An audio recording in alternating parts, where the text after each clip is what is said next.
Assalamualaikum warahmatullahi wabarakatuh. Yang saya hormati tutor bahasa Indonesia dan teman-teman yang saya banggakan.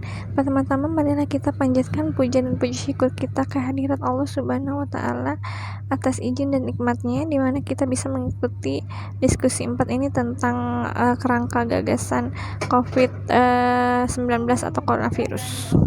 Virus corona atau COVID-19 adalah penyakit menular yang disebabkan oleh virus SARS-CoV-2, di mana gejala utamanya adalah masalah pernapasan.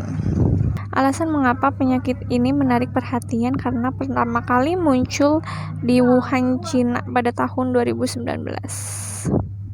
Penyebab coronavirus atau COVID-19, seseorang dapat tertular COVID-19 melalui berbagai cara, yaitu tidak sengaja menghirup percikan ludah yang keluar saat penderita COVID-19 batuk atau bersin, memegang mulut atau hidung tanpa mencuci tangan terlebih dahulu setelah menyentuh benda yang terkena ludah penderita COVID-19 tadi, misalnya uang, ganggang pintu, dan permukaan meja, melakukan kontak jarak dekat dengan penderita COVID-19. Gejala virus corona atau COVID-19, secara umum ada 3 gejala yang dapat menandakan seseorang terinfeksi virus corona. Yang pertama ada demam, suhu tubuh lebih tinggi dari 30 derajat Celcius, kedua ada batuk kering, yang ketiga ada sesak nafas. Ada beberapa gejala lain yang juga bisa muncul akibat terinfeksi virus corona ini meskipun jarang. Yang pertama ada diare, yang kedua ada sakit kepala, yang ketiga ada hilangnya kemampuan mengecap rasa dan hilangnya kemampuan untuk mencium bau. Gejala-gejala COVID-19 ini juga muncul dalam waktu 2 hari sampai 2 minggu setelah penderita terpapar virus corona.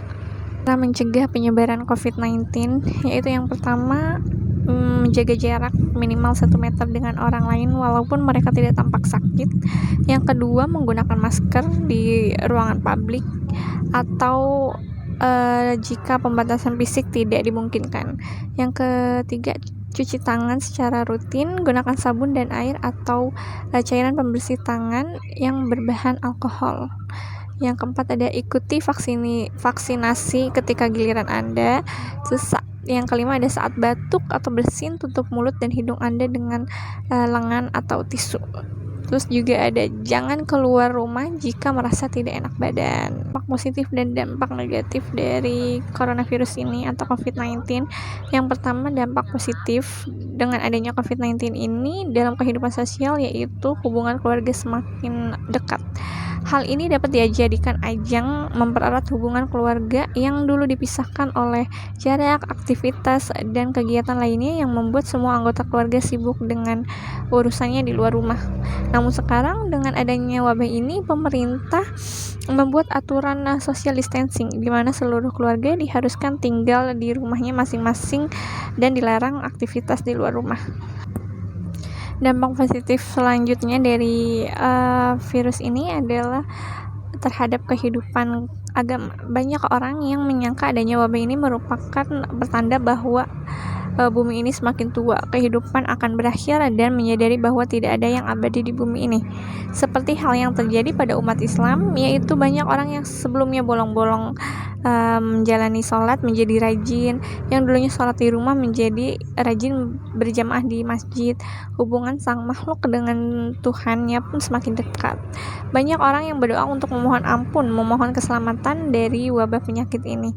Tidak hanya umat Islam, umat agama lain pun berusaha berhubungan sedekat mungkin dengan Tuhannya. Dampak negatif dari adanya COVID-19 ini yang pertama yaitu sulitnya berinteraksi secara langsung dengan orang lain.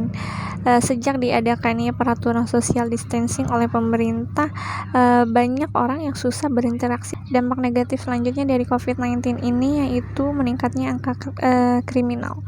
Karena dengan wabah ini banyak masyarakat yang dirumahkan atau di PHK dari pekerjaannya. Pedagang-pedagang di sekolah yang bangkrut karena sekolah diliburkan dan pekerja lain yang kehilangan pekerjaannya. Hal ini membuat masyarakat kekurangan pemasukan sedangkan pengeluaran besar. Maka timbul ide-ide kriminal agar ia bisa mempertahankan hidup. Seperti halnya terjadi di salah satu daerah yang belakangan ini sering terjadi karena kehilangan motor, pencurian barang elektronik, dan sebagainya. Sekian dari saya, kurang lebihnya mohon maaf. Terima kasih. Wassalamualaikum warahmatullahi wabarakatuh.